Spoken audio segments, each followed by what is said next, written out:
Hello everyone, this is Dr. B. Mahalakshmi, Assistant Professor in the Department of Artificial Intelligence and Data Science.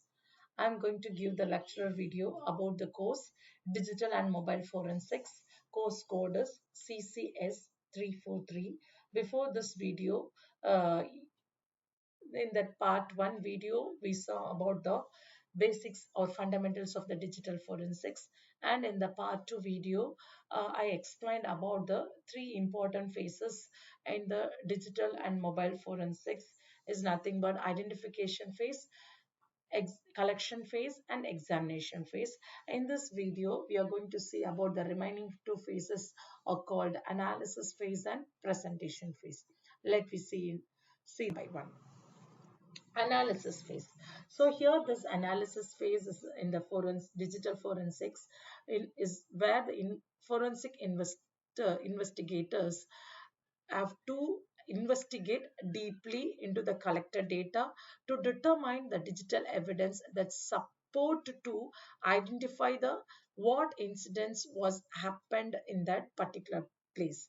That is simply we used to say in this stage where investigator deeply study the collected data, deeply study the collected purpose, technique use, iterative process, layer of and evidence type, string and keyword searches, anti-forensics, automated analysis, timelining of events, and graph and presentation. So here in this link analysis, for example, Mr. Criminal and the suspect is John, how it is connected with the digital evidence, that is object like handset and some documents, email records, and that support in internet port IDs. So these are the digital objects as a help to find out the particular criminal person for that particular case investigation.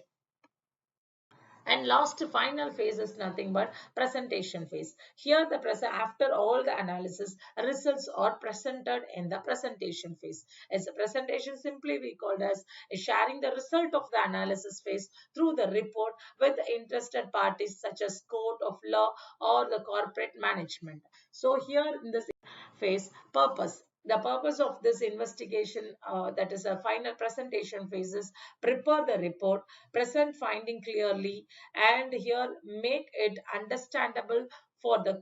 is understandable for court or company. So these are the phases these are the points we have to follow for the purpose. Final report should include, the final reports must include here case detail, evidence summary, and tools used, analysis process, and chain of custody. So here these in the final report they should have the clear detail about the case and the evidence summary, what are the tools we use, the forensics tools we used to retrieve the data from the digital evidence, and an analysis process, what are the forensics methods we used to analyze the data, and chain of the custody, that is we should find out who, how, where, these and all you have to report it clearly in the presentation phase. The chain of custody, it's playing the very important role that have to clearly documented in the presentation phase is nothing but who handled the evidence, when it was handled, and what action were taken. So without this, evidence may be rejected in the court. So here the chain of custody is a very important in the presentation phase. And here final presentation, so the investigator explain the finding, what are the points they founded in that presentation phase, and they have to use the diagrams or timeline or chart to give the explanation to the uh, uh,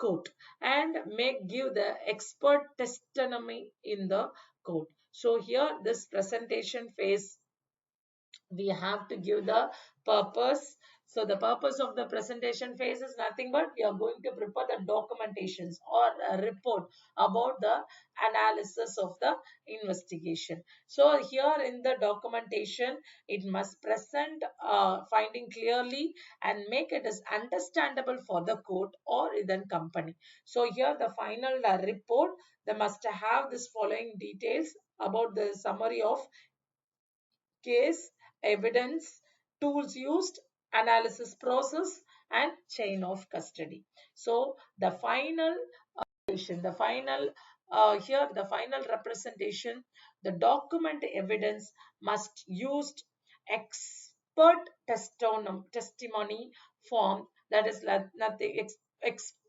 expert testimony form they have to use to to give the final presentation to the court depending on the context of the investigator. So in the final presentation, investigator explain the findings, use diagrams, timelines, and chart.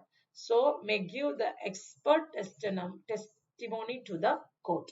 So these all follow. So this in this video we saw about the analysis and presentation phase. So here in the digital and mobile forensic phases, five phases are very important. In the part 2 video, we saw about identification, collection, and examination. And here in this part 3 video, we saw about the concept of analysis and presentation.